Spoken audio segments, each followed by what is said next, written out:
Баршаңызға қайырлы күн. Бүгін сіздерге өте ерекше болып шығатын магазиндегідей әп-әдемі печеньенің рецептісін ұсынғым келеді. Печеньесі өте жұмсақ болып шығады, оны жеген кезде үгітіліп жатады. Міндетті түрде дайындап көріңіз. Ол үшін қажетті заттар: күнбағыс майы, сары май, қант, крахмал, ұн және де қамыр қопсытқыш. Ең алдымен ыдысқа ерітілген сары майды құямыз. Одан кейін оған күнбағыс майын қосамыз және де қантты қосып, үшеуін жақсылап қасықпен араластырып аламыз.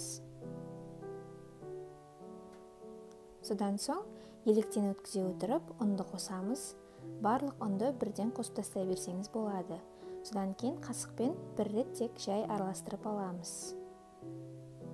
Содан кейін оған крахмалды және де қамыр қопсытқышты қосып, барлығын араластырып, қамыр илеуіміз қажет.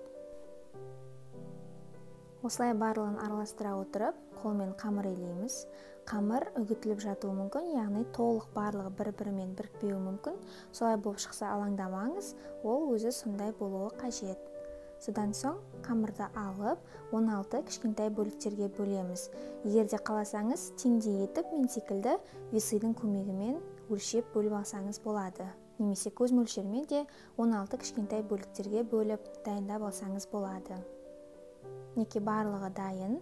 Енді әрбір кішкентай бөлшекті ала отырып, осылай дөңгелетіп, пергаментті формаға қойып тұрамыз. Яғни дөңгелек етіп печеньенің формасына келтіруіміз қажет. Осылай етіп, барлық печеньелерді дайындап аламыз.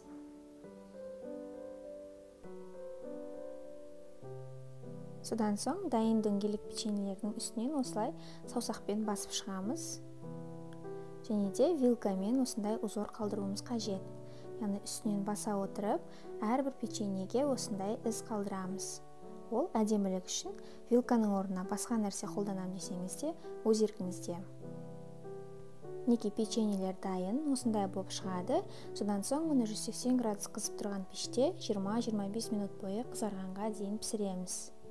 Печеньелер пісті, одан кейін оларды алып, алдымен суытып алуымыз қажет. Оны ыстықтай ұстасаңыз, ол үгітілуі мүмкін, сол себепті суытып аламыз.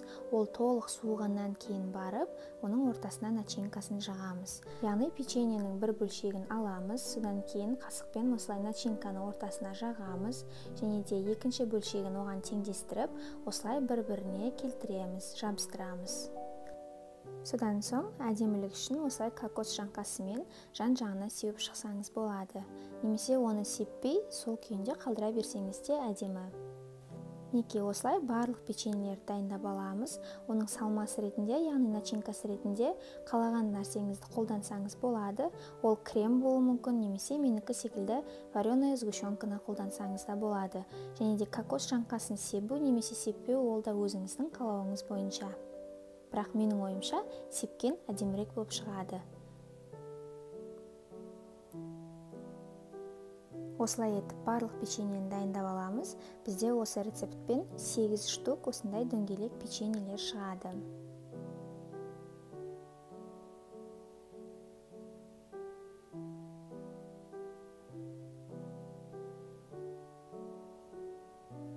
Сіздерге видео түсінікті деген ойдамын. Міндетті түрде дайындауға кеңес беремін. Бұл печенье өте әдемі және де дәмді болып, үгітіліп, жұмсақ болып шығатын болады. Баршаңызға сәттілік!